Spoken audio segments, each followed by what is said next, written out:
एक आयत की लंबाई p और चौड़ाई 2r है। एक वृत्त का व्यास 4r है। आयत और वृत्त के क्षेत्रफल के बीच के अंतर को एक द्विपद से दर्शाइए। और यहां पर हमें दिया गया है कि p जो है वो 7r से बड़ा है। तो चलो देखते हैं कि क्या बात हो रही है। तो यहां पर सबसे पहले हम बात करते हैं आयत की। तो यहां पर सबसे पहले मैं एक आयत बना लेता हूं। तो ये आ गया हमारा आयत। इसकी लंबाई हमें दी गई है p, तो इसकी लंबाई यहाँ पर मैं दर्शा देता हूँ, ये है p। और चौड़ाई दी गई है 2r, तो चौड़ाई यहाँ पे मैं लिख देता हूँ 2r।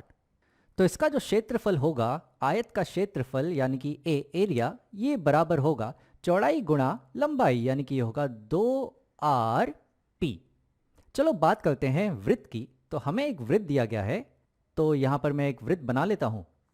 तो ये आ गया हमारा एक वृत्त और हमें दिया है इसका जो व्यास है वो है 4r। तो मैं इसका एक व्यास बना लेता हूं। तो यहां पर ये रहा एक व्यास जो बराबर है 4r के। तो व्यास को मैं यहां लिख देता हूं कि जो व्यास है वो होता है डायामीटर, तो इसे मैं d से लिख देता हूं, d है 4r। और अगर हम इस व्यास के त्रिज्या की बात करें, यानी कि इसके रेडियस की बात करें, जिसे मैं कैपिटल R से दिखाता हूं, तो ये बराबर होगा व्यास का आधा, यानी कि 4r का आधा, तो ये होगा 2r। और वृत्त का जो क्षेत्रफल है वो बराबर होता है, इसे मैं यहाँ a से दर्शाता हूँ, ये होता है पाई गुणा रेडियस यानी कि त्रिज्या का वर्ग। और त्रिज्या यहाँ पे है 2r, तो यहाँ पे मैं लिखता हूँ ये होगा बराबर पाई गुणा 2r का वर्ग। तो ये जो एरिया है, ये जो क्षेत्रफल है हमारे वृत्त का, ये बराबर हो जाएगा 2 का वर्ग होगा 4, तो ये होगा 4 पाई r का वर्ग, तो ये होगा 4 पाई r का वर्ग। तो यहां पर हमें आयत का क्षेत्रफल और वृत्त का क्षेत्रफल मिल गया है। हमें चाहिए इनके क्षेत्रफल के बीच का अंतर, लेकिन हमें पता नहीं है कि किसका क्षेत्रफल बड़ा है और किसका क्षेत्रफल छोटा है।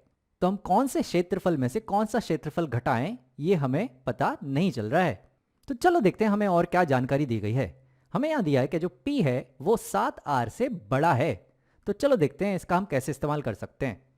तो हमें दिया है कि जो p है वो बड़ा है 7r से। अब इसका हम क्या करें। तो p से तो मुझे ये यहां दिखता है कि ये है 2rp। तो एक काम करते हैं, यहां दोनों तरफ हम 2r से गुणा कर लेते हैं। तो जब यहां पर हम 2r से गुणा करेंगे तो यहां आ जाएगा 2rp। तो यहां पे मैं लिखता हूं कि यहां पर हमें मिलेगा 2rp। और ये बड़ा होगा, यहां पर भी 2r से गुणा करना है, तो मैं यहां लिखता हूं यहां पर हमें करना है 7r गुणा 2r। अब यहां पर ये जो 2rp है ये तो हमारे आयत का क्षेत्रफल है, तो इसे मैं नीले रंग के a से दर्शा देता हूं। तो ये जो है ये बड़ा है 7r गुणा 2r, यानी कि 14r के वर्ग से। अब क्या हम इसका इस्तेमाल कर सकते हैं इस वृत्त के क्षेत्रफल से तुलना करने के लिए। तो यहां वृत्त का क्षेत्रफल हमें दिया गया है 4 गुणा पाई गुणा r का वर्ग। अब पाई जो है वो 3.14 के आसपास होता है, तो 4 गुणा 3.14 के आसपास जो होगा ये कुछ 12 दशमलव के आसपास कहीं पे आएगा। तो वृत्त का क्षेत्रफल कुछ 12 दशमलव आसपास r का वर्ग होगा, जबकि यहां पर है हमारे पास 14 गुणा r का वर्ग। तो ये 14 गुणा r का वर्ग तो इस 4 पाई r के वर्ग से बड़ा ही है। इसे हम ऐसे भी देख सकते हैं कि 14 को हम समझ सकते हैं ये है 4 गुणा 3.5 गुणा r का वर्ग। तो यहां पर अगर इसकी तुलना करें तो 4 और 4 और r का वर्ग तो वैसा ही है। यहां पर है 3.5 और यहां पर है पाई। पाई होता है 3.14 के आसपास, तो 3.5 तो इससे बड़ा ही है। तो किसी भी तरह से देखें तो यहां पे ये जो 14r का वर्ग है ये यहां पर 4 पाई r के वर्ग से बड़ा है। तो मैं लिख सकता हूं कि ये बड़ा है 4 पाई r के वर्ग से, जो है क्षेत्रफल हमारे वृत्त का। तो हम यहां लिख सकते हैं ये a हरे रंग का, जो दर्शाएगा हमारे वृत्त के क्षेत्रफल को।